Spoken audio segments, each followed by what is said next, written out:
Hello, I'm Buzz Smith, volunteer here at the Boston National Historic Park aboard USS Cassin Young, World War II Fletcher-class destroyer. We're here on the anniversary of the second Kamikaze suicide attack, and we're going to describe what happened that day. Cassin Young was repaired after the first attack and sent back up to Okinawa.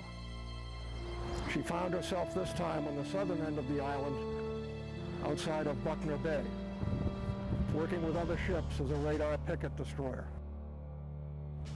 On July 30th, 1945, shortly after midnight, about 2 a.m., the USS Evans, another picket destroyer, contacted incoming Japanese airplanes.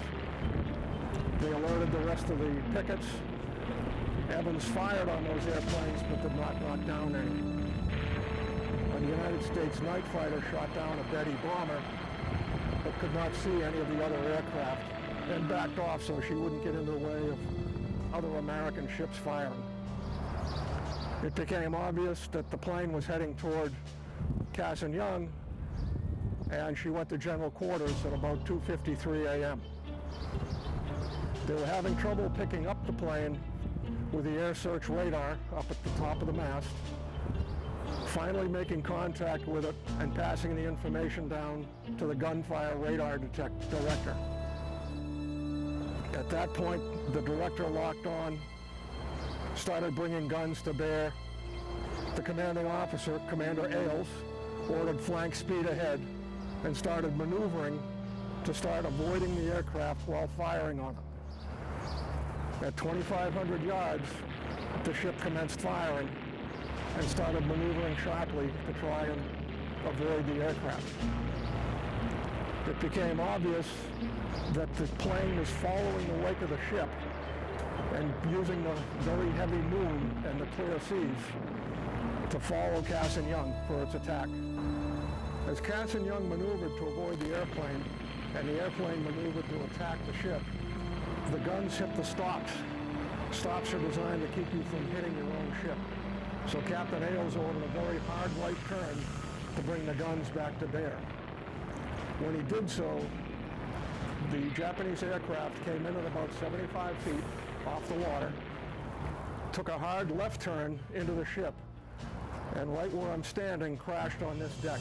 It went through these boat davits, crashed right here at my feet, and exploded whatever was on board for munitions. The men that were right below us in the forward fire room were either killed outright or the release of steam into the system from broken steam pipes caused extensive burns. Only 3 men managed to get out. All of the other men that were in that forward fire room perished at their posts or by helping other people get out. In the end, even the 3 that escaped would die of wounds. The ship's doctor, Dr. Ledesma, is working in the wardroom just forward of where we're standing. He was treating the most severely injured casualties there. Commander Ailes was due to be relieved by Lieutenant Commander Wallace as commanding officer. Wallace was in the passageway right forward of me, right over here, maneuvering his way to get back up to the bridge when the explosion happened, and he was killed right in the passageway right outside of the Combat Information Center. The bridge ladders were destroyed so that the damage control teams had to rig ladders to get up to the wounded up on the signal bridge, radio central, and the chart house. All those areas had people that were wounded and needed treatment, including Commander Ailes. The plane that actually hit the Cassin Young was later identified as a U.S. code name Willow. It's a cloth and wood biplane trainer that had some kind of explosives or bombs attached. It had been used in an attack the previous day on the USS Callahan, and that ship was actually lost from that attack. This attack, the plane actually hit on this deck right where we're standing, whereas the Callahan was hit at the waterline.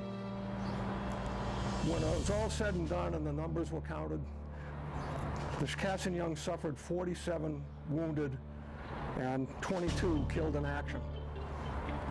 We honor those that were killed in action on both kamikaze attacks here with a plaque on the starboard side of the ship.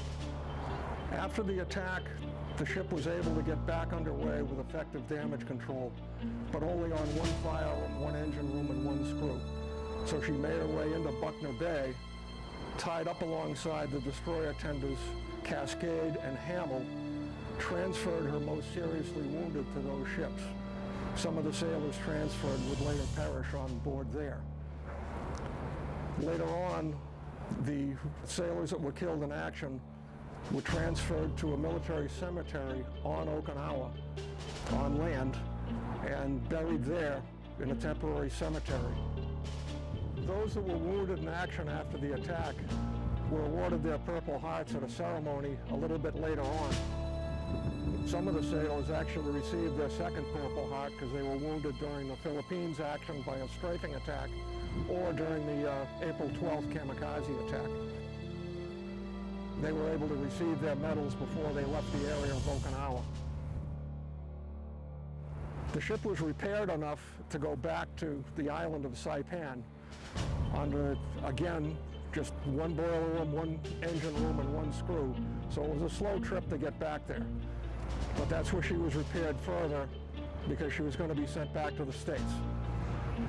At Saipan, she learned that the atomic bombs had been dropped and World War II had ended.